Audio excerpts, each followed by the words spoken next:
Our top story tonight is one you'll see only on 10. 10 on your side is closely following a story we broke late last week, Friday. I told you about the firing of now former Norfolk State University President Dr. Tony Atwater, one he called sudden, among other things. Since that day, we've been on the hunt to find out what led to Atwater being fired only 2 years into the job. 10 on your side's Andy Fox is now with us. All right, so it was pretty much a shocker when I had the conversation with him. What did you find out today? Well, you know, Anita, 10 on your side wanted to know the reasons Dr. Atwater was fired after your reporting. The university has no comment, but that simply isn't good enough.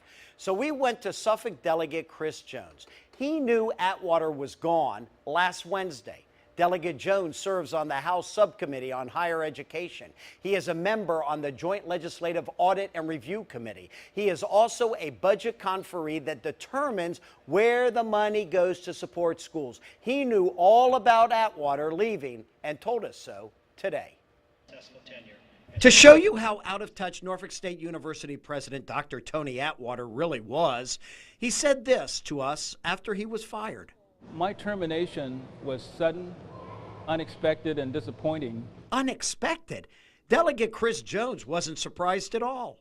Well, that certainly was, I think, problematic, no doubt about it. If you think that everything is okay and you haven't completed audits that were due 2 years and a year ago. Most frustrating, Norfolk State failed to produce required audits showing the university's financial strength. We were really shocked at that fact that the 2011 audit had not been done, because the 12 should have been completed and filed away by that time, this past May. Jones was alarmed that when the state offered help to NSU, the school with Atwater at the helm said no. The State Council on Higher Education had actually offered to come down and help deal with some of the issues and challenges that they were having, and I do not believe that offer was accepted. And so that was just a little perplexing to me. Communication. Delegate Jones amazed at the poor communication between Atwater's administration and the Board of Visitors who oversee the school.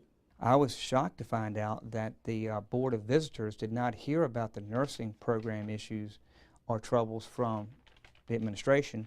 They heard about it from a third party. Jones notes Atwater flawed as a leader in communicating, directing, setting standards of accountability. You've got to be able to get into the details and give direction. And obviously that was not one of the strengths of the former president. And in the end, the Board of Visitors had lost confidence in the man the board thought would solve problems, not create more problems. They looked at where are we, where do we need to go, and who can really get us to where we need to be. Now, another amazing thing Dr. Atwater told us Friday, that, quote, reliable sources told him there are conversations in Richmond about merging Norfolk State and Old Dominion University. Really? Well, if that were true, then Delegate Jones would know all about that. And we asked him about that Atwater quote, and you won't believe what he had to say about that. That part of the story tonight at 6. I'm Andy Fox. 10 on your side. We look forward to seeing you then, Andy. Prior to becoming the 5th president of Norfolk State, Dr. Atwater served as a senior fellow of the American Association of State Colleges and Universities. And that's a leadership association that serves more than 400 public colleges and universities nationwide. He also served as president and CEO at Indiana University of Pennsylvania, which is just east of Pittsburgh.